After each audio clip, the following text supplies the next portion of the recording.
नमस्कार मित्रांनो, आज आपण मौजे बरड तालुका फलटण या ठिकाणी आलेलो आहोत।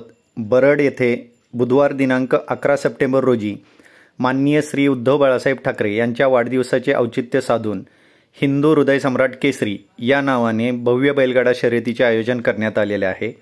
याच आयोजनाविषयी आयोजकांकडून माहिती आपण जाणून घेऊयात। दादा नमस्ते। नमस्ते। आपलं नाव? सचिन बाळासाहेब चव्हाण, आयोजक आहे। आयोजक। काय सांगाल, किती तारखेला मैदान हे संपन्न होणार आहे आणि कुठे होणार? हे मैदान 11 तारखेला बुधवारी बरड या ठिकाणी होणार आहे। एक बैल एक आज। या मैदानाचं आयोजन कशा निमित्त आहे? या मैदानाचं आयोजन गणपती उत्सव आणि श्री माननीय उद्धव बाळासाहेब ठाकरे यांच्या वाढदिवसाचं औचित्य साधून आहे। तर मैदानाच्या परवानगीची प्रोसेस कुठपर्यंत आहे? मैदानाची परवानगी कालच मिळालेली आहे। आता या मैदानाचं स्वरूप काय असणार आहे? ओपन आहे का आदत? हे मैदान आदत आहे। आणि बक्षिसाचं स्वरूप प्रथम ते शेवटपर्यंत सगळं सांगा। प्रथम क्रमांकाचं बक्षीस 1,11,111 आहे व 2 ढाल, आणि द्वितीय क्रमांकाचं बक्षीस 77,777 आहे आणि 2 ढाल। तिसऱ्या नंबरचं बक्षीस आहे 55,555 आणि 2 ढाल। चतुर्थ क्रमांकाचं बक्षीस आहे 33,333 आणि 2 ढाल, आणि 5व्या क्रमांकाचं बक्षीस आहे 25,525 रुपये। 6व्या क्रमांकाचं बक्षीस आहे 15,515 आणि 7वं बक्षीस आहे 11,111 व 2 ढाल। आणि प्रवेश फी किती असणार? प्रवेश फी 999 रुपये। आणि ऑनलाईन नोंदी सुरू झाल्या? ऑनलाईन नोंद आजपासून चालू झालेली। किती तारखेपर्यंत ऑनलाईन नोंद घेतली जाणार? ऑनलाईन नोंद 10 तारखेपर्यंत मंगळवारी सायंकाळी 6 वाजेपर्यंत घेतली जाईल। या मैदानाची लॉट ऑनलाईन पद्धतीने पाडली जातील? या मैदानाचे लॉट मंगळवारी संध्याकाळी म्हणजे 10 तारखेला 7 वाजता चालू होतील। आणि कोणत्या चॅनलवर आम्हाला हे लॉट पाहायला मिळेल? तुम्हाला हे लॉट SB लाईव्ह। त्याचबरोबर दादा, या मैदानाचं उद्घाटन कुणाच्या हस्ते होणार? या मैदानाचं उद्घाटन कैलासवासी प्रसिद्ध बैलगाडी मालक रणजित निंबाळकर सर यांच्या पत्नी श्रीमती अंकिता रणजित निंबाळकर यांच्या शुभ हस्ते होणार आहे। मैदानाचं सकाळी किती वाजता सुरू होईल? मैदान हे मैदान सकाळी 8:30 वाजता चालू आहे। जी तुम्ही बक्षिसाची रक्कम जी बॅनरवरती डिक्लेअर केली ती विजेत्या बैलगाडी मालकाला संपूर्ण रक्कम भेटेल? ही रक्कम विजेत्या मालकाला रोख स्वरूपात त्याच दिवशी फायनल झाला की लगेच बक्षीस वितरण समारंभ आहे, तिथंच रोख स्वरूपात दिली जाईल। या मैदानाचं निकाली पंच म्हणून कोण काम पाहणार? या मैदानाचं निकाली पंच अखिल भारतीय बैलगाडी संघटना फलटण हे तालुका कमिटी निकाल जाहीर करणार, आणि अतितटीचं जे निकाल आहे ते वरिष्ठ निकाल जाहीर करते। आता एक आयोजक या नात्याने तुम्ही महाराष्ट्रातील तमाम बैलगाडी चालक मालकांना या मुलाखतीच्या माध्यमातून काय आव्हान कराल? मी तमाम बैलगाडी मालकांना एक आवाहन करतो की हे बरडचे ऐतिहासिक मैदान आहे। आज ह्या महिन्यातलं 3रं मैदान आहे की ह्या मैदानात आतापर्यंत ना बैलाला किंवा कुठल्या ड्रायव्हरला कोणत्याही प्रकारची दुर्घटना या ठिकाणी झालेली नाही। इतकं मैदान सुंदर आहे, आणि किती जरी पाऊस झाला तरी हे मैदान 100% होणार आहे, आणि मैदान खूप छान आहे। तर ह्याचा सुवर्ण संधीचा बैलगाडी मालकांनी लाभ घ्यावा। नमस्ते दादा, आपलं नाव? अक्षय बाळासाहेब बुधनवर, अखिल भारतीय बैलगाडी संघटना फलटण तालुका सदस्य। काय सांगाल दादा, मैदानाच्या संदर्भामध्ये मैदान कसं आहे? मैदान टणकच आहे, कटनाच आहे। पाऊस किती जरी झाला तरी मैदान होणार आहे। आता आपण वळूया मैदानाकडे। मैदानामध्ये एकूण किती फाटे आहेत? 10 फाटे आहेत एकूण। आणि फाटीच्या आतमधलं अंतर किती? साधारण 14-15 फूट आतमधलं अंतर आहे। फाटीचा पल्ला किती? आदतचं मैदान साधारण 920-930 फूट पल्ला आहे। खाली सुट्टीच्या ठिकाणी एका वेळेस किती गट उभे राहू शकतात? साधारण 10 गट उभे राहतील। निकाल रेषेच्या समोर थांबण्यासाठी किती फूट जागा आहे? 1200 फूट जागा आहे। या मैदानाच्या आजूबाजूला धोकादायक परिस्थिती निर्माण करणारा घटक विहीर, ओढा, नाला, दरी असं काय? नाही, असं काय नाही। एक तुम्ही आयोजक, त्याचबरोबर बैलगाडी संघटनेचे सदस्य या नात्याने तुम्ही महाराष्ट्रातील तमाम बैलगाडी चालक मालकांना काय आव्हान कराल? महाराष्ट्रातील तमाम बैलगाडी मालकांना, चालकांना एकच आवाहन करतो की हे मैदान एकदम पारदर्शक होणार आहे। पाऊस किती जरी झाला तरी हे मैदान होण्यासारखं आहे। त्यामुळं महाराष्ट्रातील सर्व बैलगाडी मालकांनी, चालकांनी ह्या संधीचा किंवा या मैदानाचा लाभ घ्यावा। या मैदानामध्ये ज्या दिवशी मैदान संपन्न होणार आहे त्या दिवशी दिवसभर पशुवैद्यकीय अधिकारी उपलब्ध असणार आहेत? हा, असणार आहेत। पशुवैद्यकीय अधिकारी उपलब्ध असणार आहेत, सरकारी अँब्युलन्स उपलब्ध असणार आहे आपल्याला। त्याचबरोबर मैदानाला एकूण किती टक्के बॅरिकेड आहे? 70-80% बॅरिकेड आहे मैदानात. त्याबरोबर या मैदानाचं समालोचन कोण कोण करणार? विकास सर जगदाळे आणि आपलं सुनील मोरे आणि मयूर दळेकर. आणि या मैदानाचं लाईव्ह प्रक्षेपण कोणत्या चॅनलवर होणार? SB लाईव्ह बरड ह्या लाईव्ह चॅनलवर प्रक्षेपण होणार. खाली सुट्टीच्या ठिकाणी किती कॅमेरे आहेत? 2 कॅमेरे आहेत सुट्टीच्या ठिकाणी आणि पुढे निकाल रेषेच्या समोर 2 कॅमेरे निकाल रेषेला. त्याचबरोबर सेमीफायनल आणि फायनलला ड्रोन उपलब्ध आहे. हा ड्रोन उपलब्ध आहे. त्याचबरोबर आता दादा आपण वळूयात या मैदानाच्या नियमाटी. तर हे संपूर्ण मैदान अखिल भारतीय बैलगाडी संघटना महाराष्ट्र राज्य यांनी घालून दिलेल्या नियम अटीनुसार होणार आहे. हा अखिल भारतीय बैलगाडी संघटना महाराष्ट्र राज्याच्या नियमानुसारच हे मैदान होणार आहे. या मैदानामध्ये बैलाच्या कोणत्या अवयवावरती निकाल दिला जाईल? जो अवयव पुढे असेल त्या अवयवावरती निकाल दिला एखाद्या विजेत्या बैलगाडीच्या चालकाने बैलाच्या शिफ्टीचा चावा घेतला, ही बाब तुमच्या निदर्शनास आली अथवा कोणी ऑब्जेक्शन घेतलं तर ती गाडी बाद केली जाईल. हा ती गाडी बाद केली जाईल आणि त्याच्यावर कायदेशीर काय कारवाई केली जाईल. गटाला असेल सीमेला असेल हा प्रत्येक ठिकाणी ज्या ठिकाणी ऑब्जेक्शन येईल त्या ठिकाणी त्यांना ऑब्जेक्शन घेण्यासाठी किती गटाचा कालावधी आहे? 2-3 गटाचा साधारण कालावधी 10-15 मिनिटं. त्याच पद्धतीचं कृत्य जर फायनल करण्यात आलं तर तिथं कशा पद्धतीने ती गाडी निकालास पात्र असेल का? ती गाडी निकालात पात्र धरली जाणार नाही. त्या गाडीत कुठलाही म्हणजे बक्षीस काही दिले जाणार नाही किंवा ती गाडीला काहीच म्हणजे ती निकालाच पात्र नाही. त्याचबरोबर दादा हा आजचं मैदान आहे त्यामुळे लॉबी टचचा निर्णय कसा असणार? लॉबी टचला गाडी तास पलटी केलं, एक बैल एक चक्र ताक पलटी झालं तर निकाल दिला जाणार नाही. लॉबी टचला निकाल आहे. त्याचबरोबर गटाला समान गाड्या उतरल्या तर कसा निर्णय असणार? गटाला समान गाड्या उतरल्या तर गटाला चाल दिली जाणार आहे. आणि सेमीला जर सामना झाला तर त्या दोन्ही मालकाचं संगनमत करून संगनमत करण्यासाठी किती मिनिटाचा कालावधी आहे? साधारण एक 10 मिनिटाचा कालावधी दिला जातो. या मैदानामध्ये डबल बैल पळावला तर कशा पद्धतीचा निर्णय असणार? डबल बैल पळावला पुढच्या गाडीवाल्यानं बरोबर ऑब्जेक्शन घेण्यासाठी किती कालावधी असणार डबल बैल? साधारण एक 2-3 गटाचा कालावधी आहे. आणि अशा पद्धतीचं जर कृत्य शेवटला फायनलला लक्षात आलं तर ती गाडी निकालास पात्र राहील? नाही निकालास पात्र.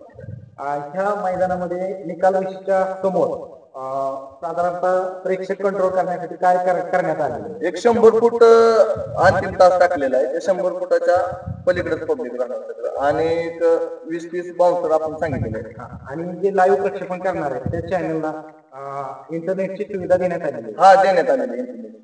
तुम्ही एक आयोजक या नात्यानं महाराष्ट्रातील तमाम बैलगाडी चालक मालकांना या मुलाखतीच्या माध्यमातून काय आव्हान करा?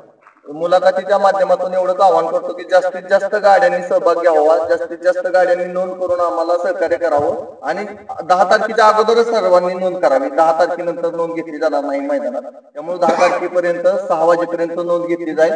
7 वाजता ऑनलाईन गट काढले जाईल. त्याचबरोबर या मैदानाच्या ज्या अपडेट आहेत व्हॉट्सअप ग्रुपला आयोजकांच्या मार्फत वेळोवेळी दिल्या जातील का? बैलगाडी मालकांच्या संख्येचं निरीक्षण हे केलं जाईल? हा केलं जाईल. धन्यवाद मित्रांनो. आपल्या समवेत अखिल भारतीय बैलगाडी संघटना महाराष्ट्र राज्य फलटण तालुक्याचे अध्यक्ष रोहित यादव सर. नमस्ते.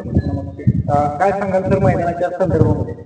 आपण इथं आलेलं आहे बरड निंबळगावचे युवा व्यक्तिमत्व सचिन चव्हाण यांनी हे मैदान आयोजित केलेलं आहे.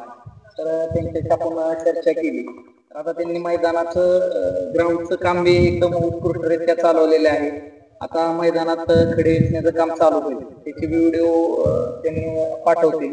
त्यानंतर रोलिंगचं काम पूर्ण करून घेणार आहे. पाणी मारून रोलिंग केलं जाईल. तसेच हे मैदान या ठिकाणी आता चालू महिन्यामध्ये 2 मैदानं झालेली आहेत. तर हे 3रं मैदान आहे. तर या ठिकाणी आतापर्यंत ना कोणता बैल किंवा कोणता ड्रायव्हर किंवा इतर कोणत्याही व्यक्तीला अपघात असं कोणताही प्रकार घडलेला नाही. त्यामुळं हे फलटण तालुक्यातलं एक उत्कृष्ट असं मैदान होईल. तर आता गट 5ला पण आयोजकांनी एक चांगली ही केलेली ट्रॉफी आहे, काय सन्मान करणार त्याबद्दल त्याच्याविषयी सांगा. आयोजकांनी उत्कृष्ट कार्यक्रम राबवलेला आहे. बंदीच्या काळात ज्यांनी बैलगाडा शर्यत चालू करण्यासाठी प्रयत्न केले अशा सर्व मान्यवरांचा सत्कार समारंभ त्यांनी आयोजित केलेला आहे. त्याच्यानंतर एक आगळा वेगळा उपक्रम त्यांनी केलेला आहे की गट विजेत्या मालकाला खाली वाजवून स्टेजपर्यंत नेऊन त्याला फेटा बांधून सन्मान चिन्ह देण्याचा त्यांनी निर्धार केलेला आहे. त्याचबरोबर पाऊस आला तर हे मैदानात कसं असणार आहे? आता आपण तर पाहिलेलंच आहे. परवा दिवशी सेमीफायनलच्या वेळेस जोरावर एक 10-15 मिनिटं पाऊस झाला. एक 5 मिनिटानंतर असं वातावरण होतं की इथं पाऊसच झाला नाही. त्यामुळे पावसाचा ह्या ग्राउंडवरती कोणताही परिणाम जाणवत नाही. तुम्ही एक संघटनेचे अध्यक्ष फलटण तालुक्याचे संघटनेचे अध्यक्ष या नात्याने बैलगाडी चालक मालकांना काय आव्हान कराल? तुम्हाला आता या मैदानातला 2 वेळेचा अनुभव या फाटीवरचा, तर इथं कशा पद्धतीने त्यांनी हे करावं, सहकार्य करावं संघटनेला, किंवा जे निकाली बनते त्यांना सहकार्य करावं? आता काय झालेलं आहे, निकालाच्या बाबतीत ज्या ठिकाणी निकाल नसेल तर विनाकारण वाद घालत बसू नये. काय होतं, संघटना आमची प्रत्येक ठिकाणी सगळ्यांचं समाधानकारक करते, पण विनाकारण लोक शेपूट चावला नसेल तर शेपूट चावलाय, गाडी लॉबी नसेल तर लॉबी, तुम्ही अगोदर लाईव्ह मध्ये या गोष्टी चेक करा आणि त्याच्यानंतरच तुम्ही तसा प्रूफ घेऊन या. कोणत्याही गोष्टीला विनाकारण त्रास देऊ नका आणि सर्व गोष्टीचा एक वेळेचं निर्बंध हे करा. त्याच्यानंतर सेमीमध्ये विनाकारण वाद घालू नका. जर आपली गाडी बसली नसेल तर विनाकारण वाद घालू नका. सर्वांना माहित आहे की फलटण तालुका कमिटीने आजपर्यंत कोणावे अन्याय केलेला नाही आणि करणारही नाही. त्यामुळं तुम्ही कोणतंही चुकीचं कृत्य करू नका. आणि काय आव्हान करताल तुम्ही संघटनेच्या वतीने महाराष्ट्रातील तमाम बैलगाडी चालक मालकांना?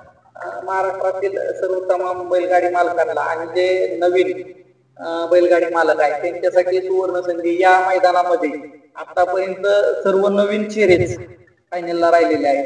त्यामुळं या मैदानामध्ये नवीन गाडा मालकांना फायनलसाठी संधी आहे.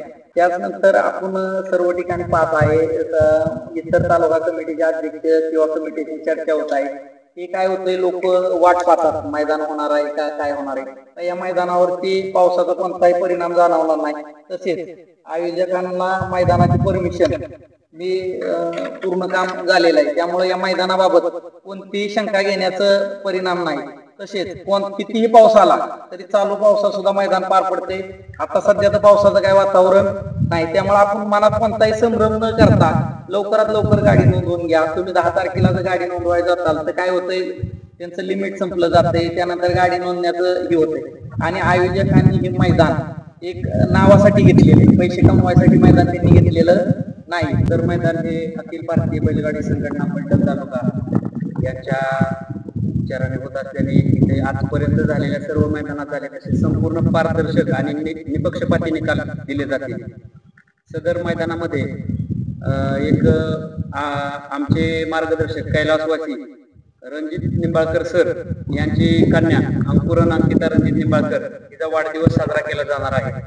तसेच सदर मैदानात जास्तीत जास्त ऑनलाईन नोंद करून लवकरात लवकर आपली गाडी नोंद करून जास्तीत जास्त मालकांनी ह्या सुवर्ण संधीचा लाभ घ्यावा, एवढं मी सर्व गाडा मालकांना आवाहन. मित्रांनो, आपल्या समवेत अखिल भारतीय बैलगाडी संघटना महाराष्ट्र राज्य फलटण तालुक्याचे पदाधिकारी सोनवलकर साहेब. दादा नमस्ते. नमस्ते. काय आव्हान कराल या मुलाखतीच्या माध्यमातून तुम्ही बैलगाडी चालक मालकांना? या ठिकाणी 3 मैदान अतिशय सुंदर झाले. 2 मैदान तर ऑलरेडी झालेलेच आहे. निकालात सुद्धा फलटण तालुका बैलगाडा संघटना अजिबात कोण पाहणारा कोणी बघत नाही. जवळचा लांबचा असा काही भेदभाव इथे नसतोच. जी बैलांना मारहाण केली जाते, जाती किंवा आतोड असेल किंवा काठी असेल, याच्याविषयी काय सांगाल का? काय तर नियम असतात त्या मैदानावर कुठेही म्हणजे वर तापवताना किंवा खाली सुट्टीला कुठेही हसू काठी जर तशी सापडली तर ते जप्त ह्या अगोदर आम्ही बक्षीस केले, आता सुद्धा ते जप्तच केले जातील, कोणीही आणू नये. असे खाली सुट्टीला पंचांची भूमिका पार पाडतात ते पृथ्वीराज चव्हाण. दादा नमस्ते. तुम्ही खाली झेंडा पंचांना सहकार्य करत असता, खाली सुट्टीचे पंच म्हणून तुम्ही प्रसिद्ध आहात, तर खाली झेंडा पंच म्हणून कोण काम पाहणार? आणि तुम्ही बैलगाडी चालक मालक असतील किंवा सुट्टी मेकर असतील आणि ड्रायव्हर असतील, त्यांना खाली सुट्टीच्या बाबत काय आव्हान करा? खाली कुणी झेंडा पंचांना त्रास देऊ नये. गाडी जर उपळत असेल तर 2 वेळा चान्स दिला जाईल, 3ऱ्या वेळेस चान्स दिला जाणार नाही. आणि नोंदीच्या संदर्भात काय आव्हान करा? नोंदी ऑनलाईनच करा. 10 तारखेच्या आधीच करा, 6 वाजेच्या आधी. पुन्हा नोंद घेतली जाणार नाही, पावला रावळा कोण बघितलं जाणार नाही. ऑनलाईन जेवढी नोंद होईल तेवढी आयोजकांना ते त्रास होणार नाही. ऑनलाईनचे गट लवकर चालू होतील, उशीर लागणार नाही. सगळ्यांना वेळेत गट पाहिला भेटतील. 12 आणि 1 वाजतात काय ठिकाणी. जेवढं सहकार्य करतात एवढ्या लवकर वेळेत गट पार पडतील. सुट्टी मेकरांना ते एवढंच आव्हान करतो, खाली आम्हाला शूट चालवण्याची वेळ करू नका, मैदानाला सहकार्य करा. तुम्हाला माहित आहे खाली गाड्यांना त्रास देतात, तर आम्ही यावेळेस 2 वेळा चान्स देऊ, तिसऱ्या वेळेस तुम्ही वळवाय गेला मुरडायला तुमचा विचार केला जाणार नाही.